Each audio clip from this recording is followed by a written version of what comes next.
All right. Welcome to the Better Marriage Daily Podcast. I'm Sean. And I'm V. And we are here to give you tips of having a better marriage daily, loving each other in spite of each other, how not to kill each other in the first 6 months of your marriage, or the first 6 years, or the first 16. Who hadn't made it to 26 yet. We're getting there. We We're are close. getting there. We're close. We getting there. We gonna far surpass that time, that total, that Amen. number. Amen. In Jesus' name. In Jesus' name. Mm-hmm. But anyway, so last time we were here, and we probably need to stop doing that because I don't know if I'm gonna ever remember what we did the last time. But the last time we were here, we ended up talking about money. So I figured today be a good thing to talk about.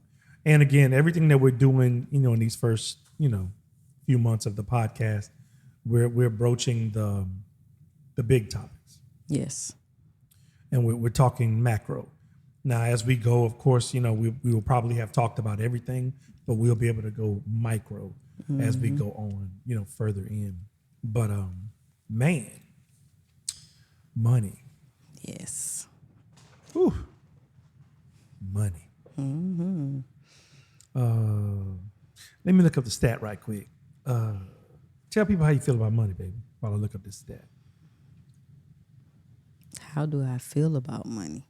Mm-hmm. When we got into our marriage, how did you view money, its role, and how you dealt with it?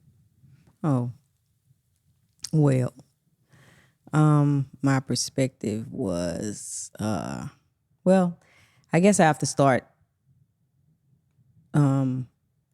I'll start this with how I guess grew up, because the way I grew up and the way that my parents dealt with money, they passed those things down as far as saving money. You don't spend more than you should, and you always put away money. They taught us how to save and the value of it, and you just don't spend it on everything. You don't let money burn a hole in your pocket. The way people used to say that. Come on, let it burn a hole in your pocket. Yeah, and they taught us that it was a resource, and that you spent it responsibly. Yeah. Okay. So coming into the marriage, that's how I viewed money. Yeah, I was a good steward, I thought. You thought, yeah. And the way I grew up with money, my relationship with my parents was that my dad made it. My mom, and it's wild. My mom came into the marriage with her job. She had a car. She was self-sufficient by all practical points and purposes. She was self-sufficient. And then she got into the marriage, and then she kind of, allowed daddy to take over. And I'm sure if we were to talk to her and get her, her real thoughts on that, that'd be the one thing that she probably wish she would have not done, But again, that goes into trust, that goes into communication, that goes into, y'all, talking about these things and talking it out and seeing how you feel about it. And then, and how you deal with money. I think in a relationship before you get married, you should probably talk about money. Right. You should talk about. Definitely. Yeah. You should talk about how your family dealt with money. You should talk about how you've been dealing with money, because in my family, money was never really an issue.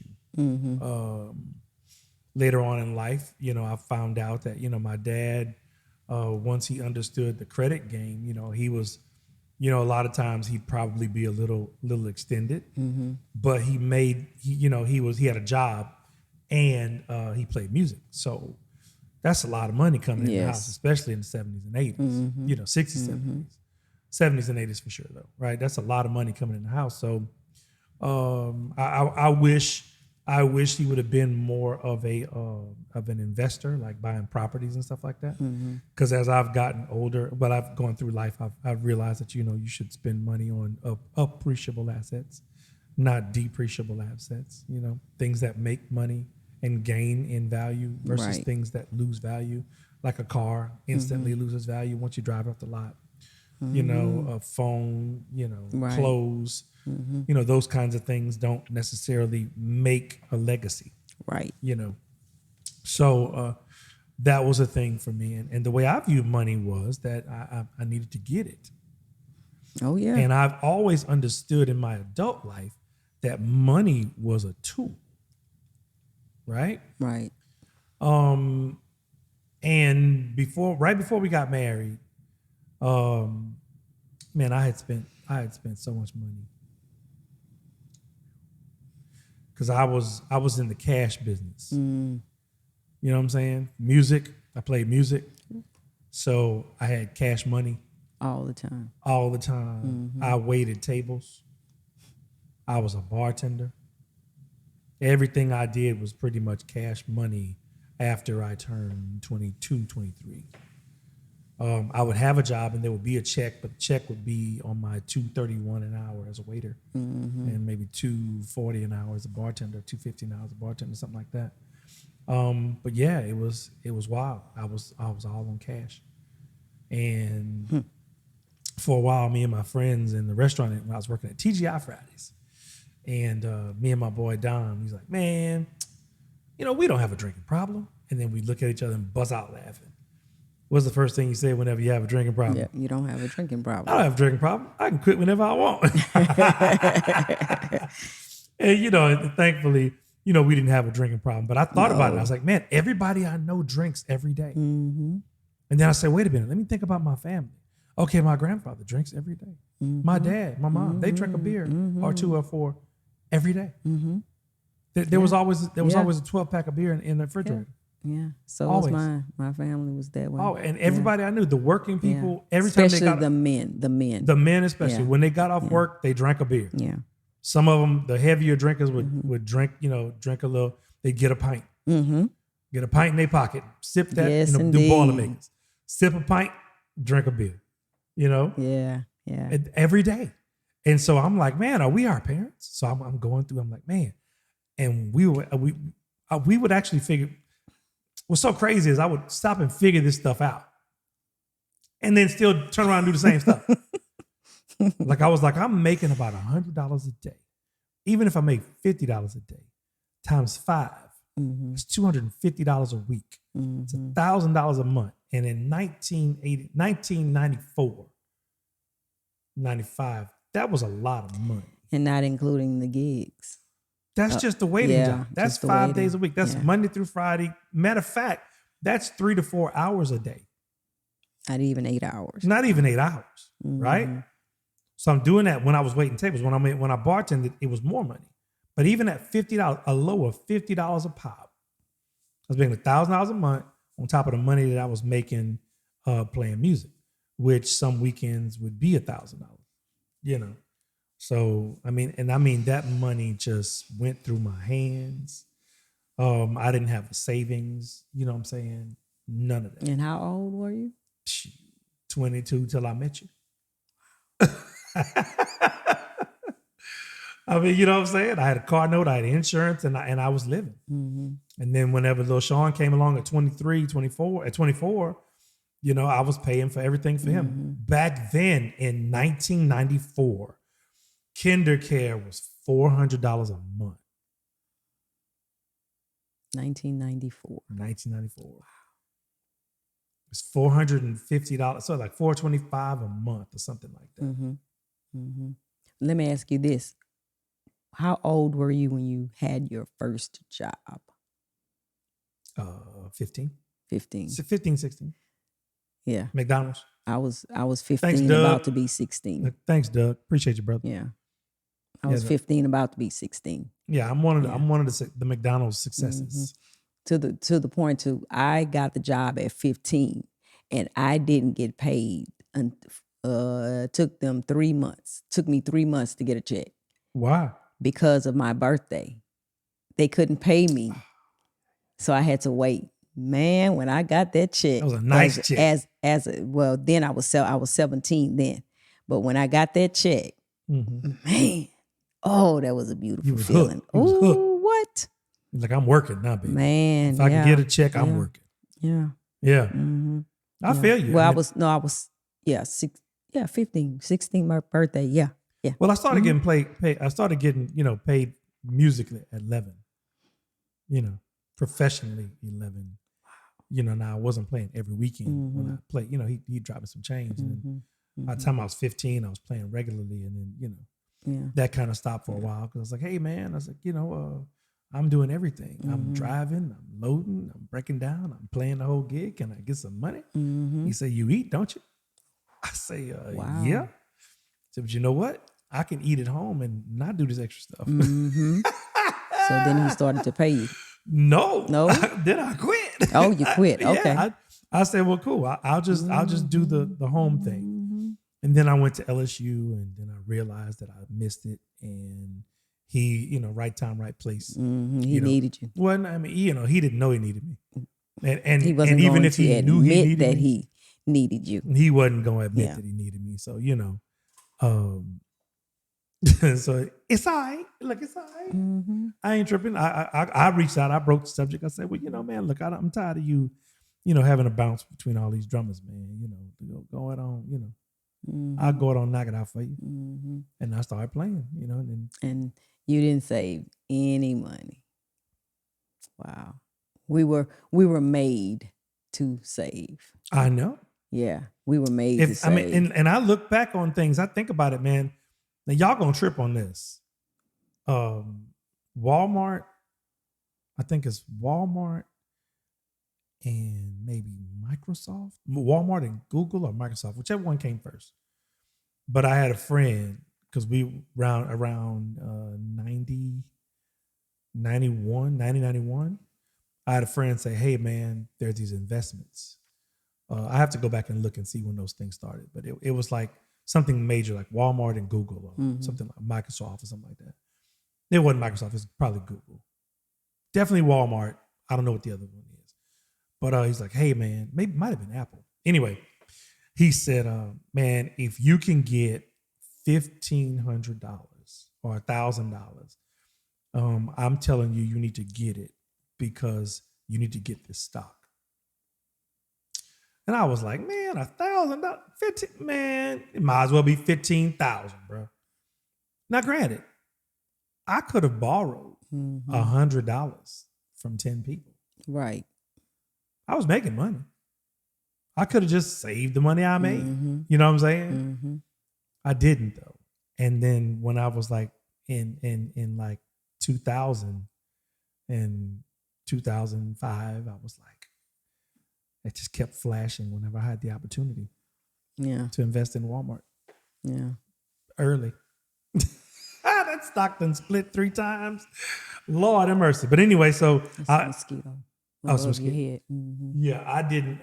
I didn't have the knowledge of it. I didn't trust it, and I'm like, well, if and I just didn't trust it, and so I didn't. I mean, a lot of money just gone. Oh, I believe you. Just gone. I believe. And so that was my story with money. I always had it, but it would always just kind of siphon out. Then we got together. And when we got together, money was an issue. And the stats say that about 40% of all marriages that end in divorce, financial problems was the reason. So that means out of every 10 marriages, 4 failed because they couldn't deal with money together. Ain't that something? Yeah. So for us, what happened was we had our money separate when we got together. And then we actually talked about it. Yeah, we actually did what we're telling y'all should do. We had a conversation about it. And I said, listen, I believe, and I knew the stats. I was like, money's going to be an issue. And if we have it separate, it's going to be an issue. So we had our money together. We decided collectively that we would put our money together. So our money was together. But in her mind, our money was still separate. Yes. From day one, I was like, hey, baby, Hold mine up. is yours is mine. She's like, cool. but what's mine is mine. In her mind, she never said that. I never said it. But in her heart of hearts, I operated. I operated like that. Yeah. Yeah, man. We would have knockdown dragouts about money. And here's the thing. We had money. Yeah, we had money. And the thing that and you know, and we'll get to it, but the thing that she was charging me for, she was doing. We'll get there. So we were like, so our money was together. It would come into the general account.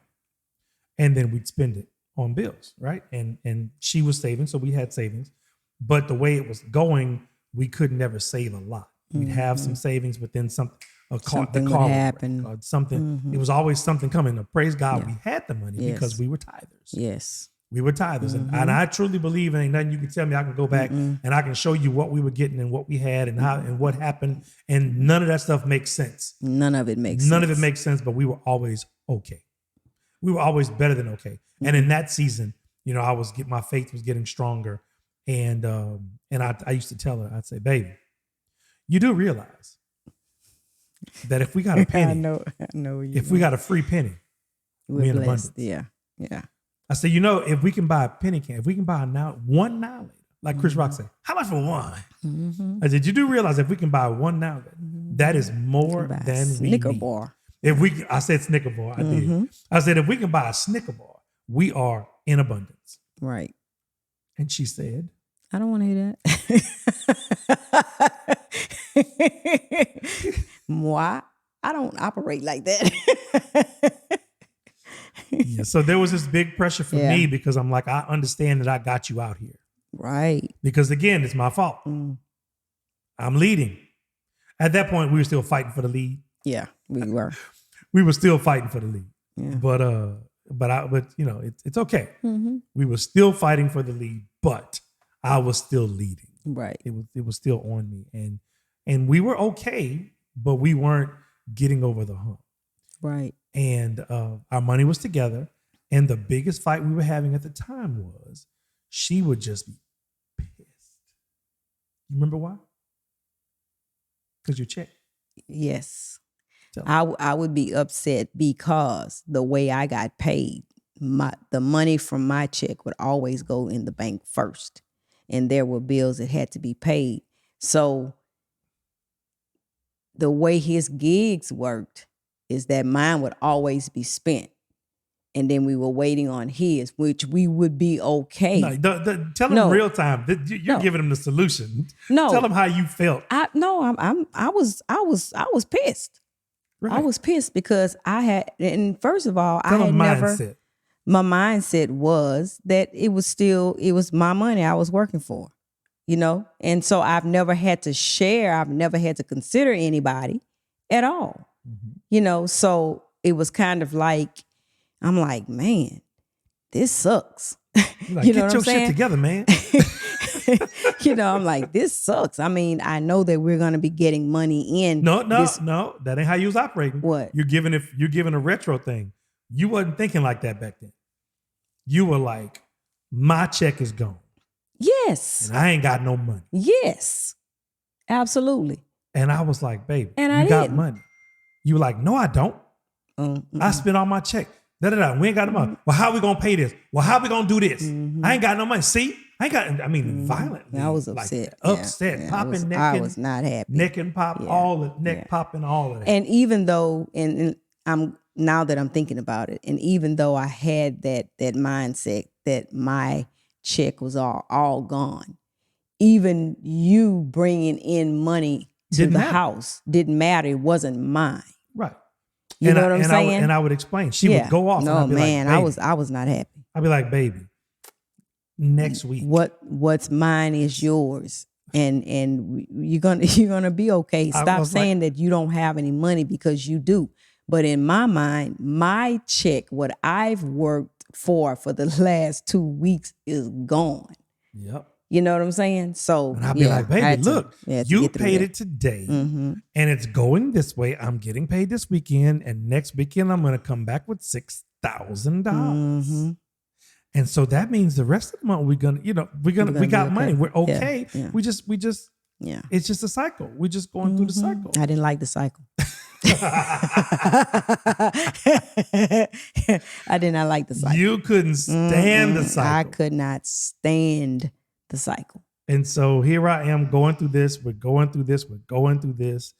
It's a regular thing because the enemy will come in and just manipulate stuff in your life to make it happen to where it just causes the friction. Yes. Because we were cool. Everything was cool. Again, like I said, I'm not cheating. We only had arguments about money and sex. That was it. That was it. That was it. Yeah. But I have a theory, and I'm going on record as saying it.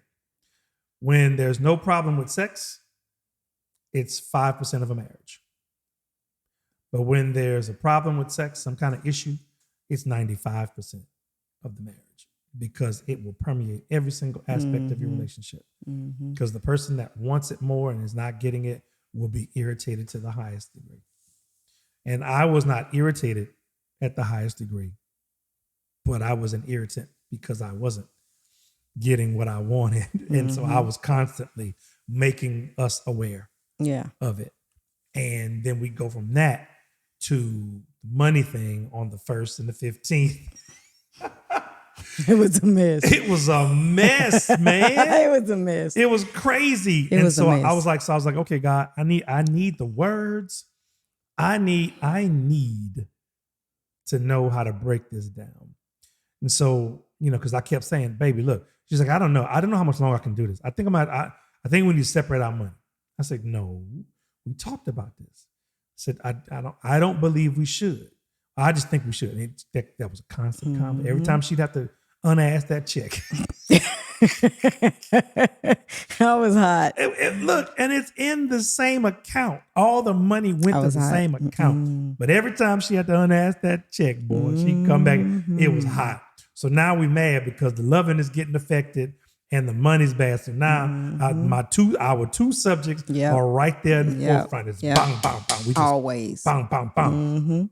And so God showed me what it was. I said, okay, I got it. I said, okay, babe. And so we went in the room. I said, listen, I got we had the day planner then, because folded and showed the gigs. And I said, listen, I don't want to fight about this no more. So what I'm willing to do is I'm willing to separate the accounts like you want to. I said, but because you're making me do this, I am going to be an ass about it. I remember that. I said, and you know me. Yeah. I'm being honest with you. I'm going to be an ass about it. And what I mean by being an ass about it is your money is your money. And my money is my money. And we will split these bills down the middle, 50%. And I can guarantee you that you are not going to get any of my money once the 50% has been exhausted. Yep. I said, once those bills are paid, what you got is what you got. And should something else happen, something come up, we 50-50 it, and then all your money's gone, all your money's just gone. Don't look to me for $1. I said, and I'm telling you this, and I want to show you how much money you make. I said, how much money you make? Okay, so your money's guaranteed. You got the same amount of money coming in every single 2 weeks, unless you get a raise, and that'll go up a little bit. Overtime, it'll go up a little bit. You got to bust your ass for overtime, right? So you got this money coming through. I said, now look, for the next year and a half, here's mine. I'm going to be making this much. And here's our bills. This is how much you're going to be paying. This is how much I'm going to be paying. This is how much you're going to have left. I said, MV, baby, I love you. But I will show you. You will not like this. I said, because first of all, I don't think we should, as a married couple, do it because that's going to just cause separation. And we are one and we need to be in the same bank account. We're both responsible with money. We don't have a person spending money out just for no reason or whatever. See her face? We don't have somebody spending money for no reason. I said, so we can do this. We just have, it's your perspective. The only thing that's messed up is your perspective. Yeah. And I said, but look, now that you have all the information, do you want to separate the accounts or do you want to keep on having it together? She said, We're gonna keep on having it together.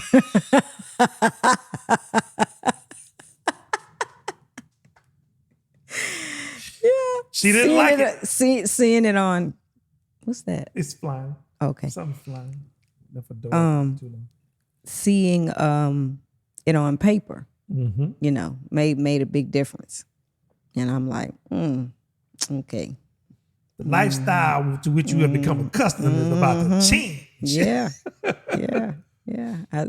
All of a sudden I saw the light. It's true. I mean, it's true. I saw the light. It's true. Because I was like, look, I don't understand. I said, I don't have, you take care of all the finance. You pay all the bills. The money goes to you. I get the money, I put it in your hand. It's our money. You want some money. But I be wanting to, and baby, go get the money. You control the bank. Go get the money. You need something, go. You want something, go get it. But it ain't mine. What? And I was cussing bad back then. Yeah, you were. What do you mean it ain't yours? It's ours. You don't have to do it now. It was. See, it's my check. It's my check. Yeah, it was. It was so frustrating for me. It was. I was just like, man, why why do we have to keep having this conversation? And now you mad, and I can't get no love. See, this got to change. And we'll talk about using sex as a weapon later too. Don't do it. Don't do it. Yeah, Cliff Notes. Don't do it. So we get that together. So now we're on the same page. We're on the same page. Same page. It's our money. She's still hot and pissed whenever her check comes through and it's gone. I can see it. But she ain't. But I didn't talk about it. She didn't talk about it. She's still processing it in her head. Right? But she's still, every time I need to spend money on something, it's a fight. It's a big fight. And then she says, you're spending money and I'm not. You get to spend money and I don't. Yeah. I said, but what are you spending money on? And what am I spending money on? I bought a recording. Yeah. I bought a computer to record so I wouldn't have to pay for studio time. I bought stuff, I bought stuff that made money. Right? Yeah. But she was fighting me because I got to swipe or count that money out. She did not like the fact that I got write to a check. Or write a check. She could not stand the fact that I got to do that and she couldn't. And I'm like, I don't know what to tell you, bro. I just don't know what to tell you. So we were going through all of that. And then in 2001, I think it was, 2001. You got married in 2001. That's right. Okay, so it was 2000. When was it that we figured out? We looked at the. Anyway, at some point, say 4 years into the marriage, we moved over here in 2004. Okay, so 2002. We're just gonna go with 2002. Maybe 2003. 2 because we took 3 to get ready to come in this house. So in 2002. We did the numbers, right? We started tithing. Yes. As a family. We always tithed, but we started paying attention to the tithe. Right? And we always did tithe. I'm sorry, we didn't start. Yeah. We started tithing before we were got intentional married. About it. We were tithing beforehand, but we've been tithing I've been tithing since 2000. Right? Because 1999 I got saved and saved for real. And then started tithing from that day forward. But it wasn't consistent. Then when we got married, it was consistent, right? Yeah. No matter what happened, we paid our tithes. Right. Right. So we had a guest come to our church, and they were talking about the tithe. And what God showed me was that it's not just enough to pay your tithes, to give your tithes, give the 10th back. But now you got to be a good steward. Yes. Because I'm still here. I'm wondering what's going on. How come that's what it was. We looked at our tithe report and we went, wait a minute. I made 6 figures. You made close to 6 figures. How the hell in October, November, and December are we looking for money? Where is this money going? Yeah. what's I going remember on? that. We couldn't figure it out, right? And so remember I told y'all the caveat? So then we looked at it. And I said, wait a minute. You know what? I paid all the bills. My money, because she was in the my money thing, she was still bringing it up. I said, well, you know what? Let's talk real. My money paid for everything. Can we agree that my money paid for everything? Yes, you did. I said, okay, so if my money paid for everything, that means you pissed away your entire year's salary. And we don't have nothing to show for it. Yeah. Let that be a Selah. I don't even, Let's let that be a can't even Selah figure moment. it out. The money I brought in paid for the house benefit, paid for everything in the house and everything that we did, whether it be go somewhere, eat somewhere, do something, buy, whatever. Her money was her money. And that year, 2002, probably, we'll say 2002, she spent over $60,000 and don't know where it went. Mm-hmm. Yep. Don't know. It was a humbling moment for both of them. Mm-hmm. First of all, that we were making, That good money back money, then. yeah, back then. Mm-hmm. And then secondly, that, wow, Yeah. we pissed away a lot of money, Mm-hmm. Yeah. And so not only do you have to be a good steward with the money, but you have to, not only should you, give your tithes if you believe that way, but if not, be generous, because when you're generous, then it comes back to you. But again, from the Christ-centered place that we're at, we give our tithes, give our tenth, first fruit of all of our labors. And so we gave our tithes. We were faithful with that, faithful, but we weren't good stewards. Mm-hmm. So we'd gone that year, and God showed us in the tithe report, this is what you did. So that's why we weren't ever progressing. Right. Because if he can't trust you with a lot, and again, when I say this, it's all about if you live in the Christ-like way. On you, if you don't live that way, again, that's okay. Mm-hmm. You've got to be responsible with your money. You need to see it. You need to know where it's going. You need to know how much you have, and you need to have a plan for it. Because when you have a plan for it, you can plant the seed and it will grow. Just like in nature, when you plant a seed, that one little seed multiplies into a big plant that has a whole bunch of other little seeds. Yes. It's exponential. Mm-hmm. So her style of living with money was to take the seed and put it away. Yeah. Not work. Put it away. Mm-hmm. Her faith was in having it. Right. And seeing it, Mm-hmm. but not using it. Right. How many fights did we have about that? So many.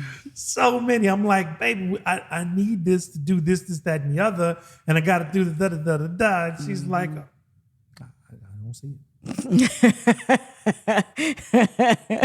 it. And I didn't. I didn't see it. No, I didn't. And this was, this was an eternal fight. Yeah. So her thing was to hold it. And and what does the word say about that? The guy who just buried it in the backyard and didn't multiply. So you can't get any more. No. Right? And then there was me, who I knew what to do with it, and I would use it and use it to grow and get us more money, but I wasn't saving. Mm-hmm. I didn't have a habit of saving. She was doing it for us. You know what I'm saying? So that was cool, but it wasn't on my mind to have a savings and money to do stuff with. So, we go through this thing. So luckily we talk. Luckily we have conversation. So we're always talking about stuff. Well, I'm always talking about stuff. She's always listening sometimes. And and then at some point I beat her over the head with it enough in the early years. I beat her over the head with it enough to where she finally stops and actually thinks about what I'm saying. Yeah. Instead of pushing back. Instead of pushing back. Yeah. I pushed back. So in the middle of us in those years, that was my MO. Y'all, that's why we're here trying to help you, telling you how to have a better marriage daily. You might not have the years that we had. You know, we Yeah. both had agreed when we got into this, we were in this. Period. Yeah, we were in this. No matter So what. divorce wasn't even a word we spoke. We still don't speak that word. So we were okay. But if y'all don't have your money together, and if y'all aren't those people who don't have the D word is off the table, you don't have 3, 4, 10 years to figure this out. So have the conversation and find the happy medium. The money is a tool. So you need to save money and you need to invest money. Right. While you earn money and let the money work for you. So that's the tip from today. Do that. Talk about it and have. So then now, we got to the point to where we're saving, and we're still tithing, of course. Yes. And what that does is that gives you the ability to be in agreement. Now, once we got on the same page, was that year. That was the year we got on the same page, right? And so 2003 comes along, and we start talking about buying a house because now it's on my head. I'm like, we're renting. That is not cool. We need to buy. We need to buy. Look how much money we wasted renting. Look how much money we wasted renting. So then now we're okay. We got to get it going on. And we believed that we would find a house that we would not have to do anything to. And the house that the seller was going to pay the closing costs. Yes. And we could move in for $0. Yes. And we found a house, this house that we're talking to you in right now. And we paid $37. 31 and some change. $31 and some change to move in. The seller paid the closing costs. And when we moved in, we didn't have to do a single thing to this house. Nothing. It was perfect to move into, just as it was. And might I add, it was not on the market. And might she add, it wasn't on the market. Because we pay our tithes. We give our tithes. We're faithful to it. And we believe whenever we sow, and we also sow seed. We give above and beyond. That's the generosity thing I told you about earlier. We give above and beyond. And so whenever we come together and we don't doubt, we believe. And we believed. And we believed seriously together. We believed. Yeah. And we had a realtor. And we spoke it. Yeah, we spoke it into existence. We wrote it down, we saw it, and we believed it. And then we kept saying it. Yep. And we'd drive around and say, we're going to get a house. And the seller going to pay the closing costs. And we ain't going to have to do nothing. We just kept adding to it. And we ain't going to pay no money down. Oh, yeah, we ready, right? And so we tell the realtor, he's like, okay. I was like, you say what you want, bro. Yeah, he wasn't a believer. We're believing this. Yes. This is what we're believing for. Boom, boom, boom, boom, boom. He's like, okay, I'll look for you, but are you flexible? I was like, yeah, I'm flexible. Of course we're flexible, but we don't have to be because it's going to happen. Yeah. Believe us, it's going to happen. And then we went to see these houses and he finally knew what we wanted. And then he says, y'all. Called one day out of the blue. Y'all. There's a house y'all need to see. And it's not even on the market yet. Not even on the market yet. Like, can y'all come right now? I was like, yeah, of course we can. So we showed up. And when we drove up, we were like, oh, come on. And how much is this? Oh, it's in our price range? Oh, and then we came in here, we were like, oh my God, this house is huge. Huge, yeah. Huge. So I said, okay. So, hey man, you know what we want? He says, oh my God. I said, look, all you gotta do is ask. All you gotta do is ask. All we're asking you to do is ask. And so he called us back. He says, I'm flat. I don't even know what to say. She's going to pay the closing costs. And but we have to do this something like, and this isn't part of closing costs. So $31. Yeah. And we were like, what did we tell you? I know you told us. I know you told me. I know you told me. So we moved into this house for $31. $31 and some change. I want to say like 31.27, something like that. And it's been 20 years that we've been in the house. 20 19. Years? Huh? 19. 24 would be 20. I thought. No, we moved in. 04. 24. Sorry. 19 years we've been here. We've been here 19 years. So the takeaway is have the money conversation. Yes. Have it honestly and work together to get to common ground. Right. And I would say this too about the bills and just about money. Figure out between the two of you who is better at paying bills. Who's better, because that matters. You don't want the person is not good at paying bills and paying them on time to do that. I mean, you have to know who you are. Yeah. You know, and so you have those conversations. So it's trust. He trusts me to do what I need to do. And he knows that I know up here when things are due. She got a whole schedule in her head. A whole schedule in my head. So how much they are to the penny. Yeah, to the when penny. They're due. And when they're due. So, that helps him he doesn't have to think about it. I take care of that part of it. And like he said earlier, if there's a deficit, then I come to him and I say, hey, we're short $250, something like that. And then he said, okay, make it happen. Or, he said, I'll make it happen. And he does. Pull it from here. Pull it from here, which accounts or whatever. Here's a check. I didn't cash it, my bad. Yeah. Again. Yeah. Yeah. And now it works. We don't have any arguments about money, because I'm not one that no, I wouldn't say an argument, but a thing that we talk about a lot is that I will go without important things because I just don't want to spend the money. I'm like, we're not broke. You make me shame. Stop making me shame. But I told him, I said, do you know how many men would love to have that, a wife like that? Dude. I do. And I'm just like, look, I mean, baby, we not broke. No, we're not. Stop. Get that poverty mindset out of here. That's not us. It's not for us. It's not for us. That ain't for us. It's not. It ain't for us. Let that go.